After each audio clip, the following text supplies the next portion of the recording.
Hello friend, sociology with Dhruv Dikshit channel में मैं आपका स्वागत करता हूं। आज हम आपसे बात करेंगे भारत में समाजशास्त्र और भारत के समाजशास्त्री। समाजशास्त्र का उद्भव हम सभी जानते हैं, 100 साल से ऊपर हो गया भारत में। और 1919 में भारत में मुंबई विश्वविद्यालय में पैट्रिक गिडिंग्स की देखरेख में समाजशास्त्र का विधिवत अध्ययन प्रारंभ किया गया था। इसके बाद 1923 में मैसूर विश्वविद्यालय में बीए की कक्षाओं में इसको अलग से पढ़ाया जाने लगा और उसके बाद तो फिर सतत रूप से चलता चला। मध्य प्रदेश में 1956 में क्रिश्चियन कॉलेज में श्रीमती ब्राइस ने कराया। आज कोई भी ऐसा विश्वविद्यालय नहीं है जहां समाजशास्त्र बीए, एमए, एमफिल, तो एमफिल न्यू एजुकेशन जो नई राष्ट्रीय शिक्षा नीति है उसमें एमफिल खत्म कर देनी, तो एमफिल की भी कक्षाएं लगती थी। और पीएचडी, ये सब लगातार सतत रूप से चलता आ रहा है। 101 साल हो गए हैं। 101 साल में हमने यहाँ पे शुरुआत कैसे हुई? पैट्रिक गिडिंग्स को तो हम सभी जानते हैं, हर जगह पढ़ाया जाता है पैट्रिक गिडिंग्स ने शुरुआत की, पैट्रिक गिडिंग्स ने शुरुआत की।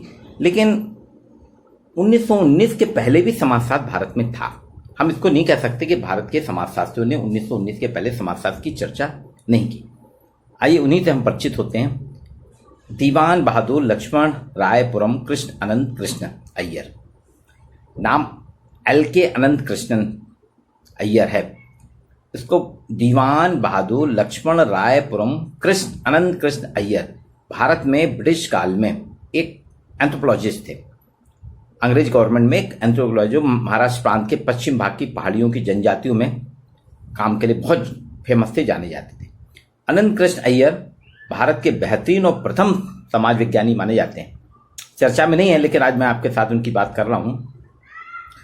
एक क्लर्क के रूप में उन्होंने सर्विस शुरुआत की थी, फिर स्कूली शिक्षा, उसके बाद कोचीन रजवाड़ा जो था वहां महाविद्यालय में शिक्षक के रूप में आपकी प्रथम नियुक्ति हुई, जो आज के कोचीन केरल राज्य का हिस्सा है।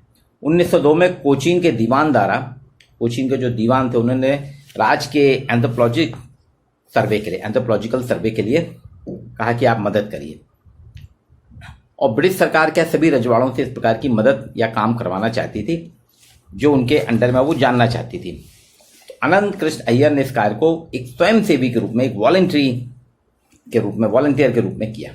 कॉलेज में शिक्षक के रूप में एर्नाकुलम स्थित महाराजा कॉलेज में आप पढ़ाते थे और सप्ताह के अंत में एंथ्रोपोलॉजी जो डिपार्टमेंट था वहां पे अवैतनिक सुपरिटेंडेंट के रूप में आप काम भी करते थे। ये पहले शिक्षित मानव विज्ञानी थे जिन्होंने एक विद्वान और शिक्षाविद के रूप में राष्ट्रीय अंतर्राष्ट्रीय रूप में ख्याति मिली। मद्रास विश्वविद्यालय में व्याख्यान के लिए भी इनको आमंत्रित किया जाने लगा। कलकत्ता विश्वविद्यालय में रीडर के लिए उनकी पहली नियुक्ति हुई और पहले भारत के सर्वप्रथम स्नातकोत्तर मानव विज्ञान विभाग की स्थापना करने में आपने मदद की। 1917 से 1932 तक आप कलकत्ता विश्वविद्यालय में रहे। हालांकि मानव विज्ञान की आपके पास कोई औपचारिक उपाधि नहीं थी, लेकिन फिर भी इंडियन साइंस कांग्रेस के निर्याती विभाग का आपको अध्यक्ष चुना गया। यूरोपीय विश्वविद्यालयों में आपके भाषण और भ्रमण के दौरान जर्मनी विश्वविद्यालय द्वारा आपको डॉक्टरेट की मानद उपाधि दी गई। कोचीन रजवाड़े के ने उन्हें राय बहादुर और दीवान बहादुर की उपाधि से सम्मानित किया। तो ये लक्ष्मण रायपुरम कृष्ण अनंत कृष्ण अय्यर एंथ्रोपोलॉजिस्ट के साथ साथ इनने समाजशास्त्री अध्ययन भी किया। इनको कुछ लोग कहते हैं ये पहले भारत के समाजशास्त्री। इसी तरह से एक और समाजशास्त्र की चर्चा करना चाहिए हमें, शरद चंद्र राय, 1871 से 1942, अनंत कृष्ण अय्यर 1861 से 1937। शरद चंद्र राय एक बांग्ला भाषी मानव विज्ञानी है जो भारत में इस वर्ग के अग्रणी थे और वे अकस्मात मानव विज्ञानी बने एंथ्रोपोलॉजिस्ट। इनका जन्म 4 नवंबर 1871 में हुआ, जो आज खुल्लाना, आज बांग्लादेश में है। कलकत्ता के रिपन कॉलेज से आपने कानून की डिग्री ली। पूर्व में राय अंग्रेजी में स्नातकोत्तर की उपाधि भी हासिल कर चुके हैं। कुछ दिनों वकालत भी की आपने और 1898 में रांची जाकर ईसाई मिशनरी विद्यालय में, ईसाई मिशनरीज का जो स्कूल था उसमें अंग्रेजी के शिक्षक बन गए। और यहीं आने से उनका जीवन पूरा बदला, क्योंकि अगले 44 वर्ष तक वे रांची में रहे और छोटा नागपुर प्रदेश जो आज झारखंड में है, वहां की जनजातीय संस्कृति के और समाज के विशेषज्ञ के रूप में आपने अपना नाम स्थापित कर लिया। मानव विज्ञान में उनकी रुचि के कारण इन्होंने स्कूल का काम छोड़ दिया, टीचिंग छोड़ दी, वकालत छोड़ दी। अब बाद में वकालत में फिर करने लगे और दुभाषी के रूप में अदालत में आपकी नियुक्ति हुई। लेकिन ये व्यापक रूप से जनजातीय क्षेत्रों का भ्रमण करते तो उनके बीच रहकर गहन अध्ययन, क्षेत्रीय अध्ययन किया इन्होंने, और यही शौकीय आधार पर किया गया। उनका अध्ययन मेहनत और बारीकी से देखने के कारण एक शोध कार्य के लिए महत्वपूर्ण लेखन सामग्री तैयार हो गया। पूरे सेवा काल में राय के 100 से अधिक लेख राष्ट्रीय और ब्रिटिश जर्नल में प्रकाशित हुए।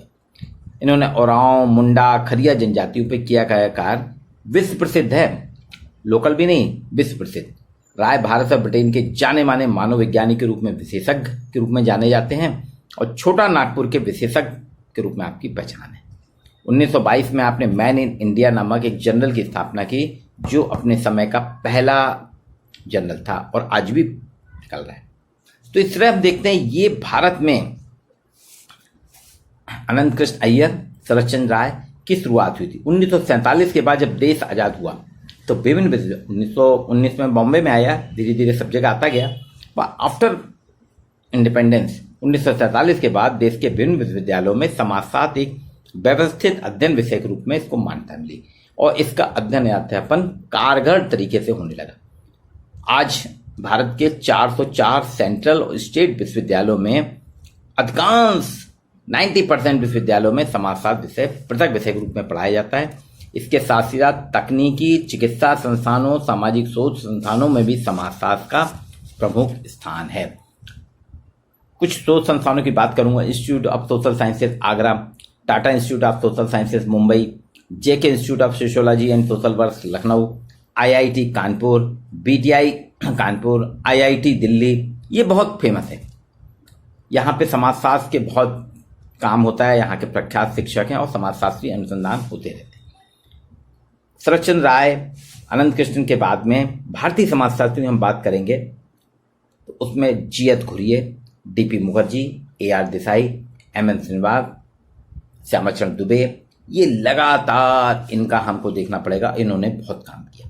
घुरिये ने तो मुंबई विश्वविद्यालय को बहुत ज़्यादा, पैट्रिक गिडिंग्स के बाद उन्हीं की सलाह से वहाँ वो इंग्लैंड गए, इंग्लैंड से डॉक्टरेट लेके आए और घुरिये ने मुंबई विश्वविद्यालय को स्कूल ऑफ सोशलॉजी के रूप में स्टैब्लिश कर दिया और समाजशास्त्र का प्रोफेशनलिज्म जो है घुरिये के कारण हुआ।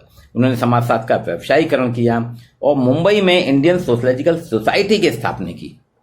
इंडियन सोशलॉजिकल सोसाइटी की स्थापना की। समाजशास्त्र के प्राय सभी शिक्षक इंडियन सोशलॉजिकल सोसाइटी के मेंबर हैं और यह पत्रिका भारत में नहीं पूरे विश्व की उच्च कोटि की समाजशास्त्रीय पत्रिका, इनकी एक पत्रिका निकलती है वो। तो ये घुरिये ने जाति की चर्चा की, जाति प्रजाति पे काम किया, साधुओं पे काम किया। घुरिये का अपना अलग एंगल था। उन्होंने समाज के हायरार्की, समाज के संस्करण, समाज के भेदभाव, सामाजिक परिवर्तन, इन सभी पे काम किया और जाति और राजनीति पे भी अध्ययन किया घुरिये ने।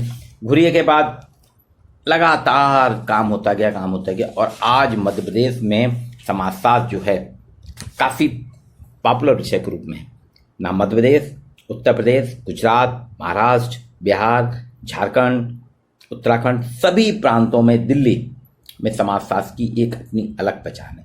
तो ये आपसे आज ये चर्चा की समाजशास्त्र के, चूंकि 101 साल हो गए हैं तो कुछ दो समाजशास्त्रियों की शुरुआत करना में बहुत ज़रूरी था क्योंकि इनको हम नहीं जानते हैं ऐसा नहीं, लेकिन इनका नाम चर्चा में, आम किताबों में इनकी चर्चा नहीं होती। अनंत कृष्ण राय अय्यर और शरतचंद्र राय, ये बहुत फेमस समाजशास्त्री हैं, इनके बारे में भी हमको अध्ययन करना चाहिए। आज आपके साथ मैंने भारतीय समाजशास्त्रियों की, शुरुआती समाजशास्त्रियों की चर्चा की है। इसी कड़ी में आगे भी आपको मैं नए नए समाजशास्त्रियों से परिचित कराऊंगा। आज इतना ही।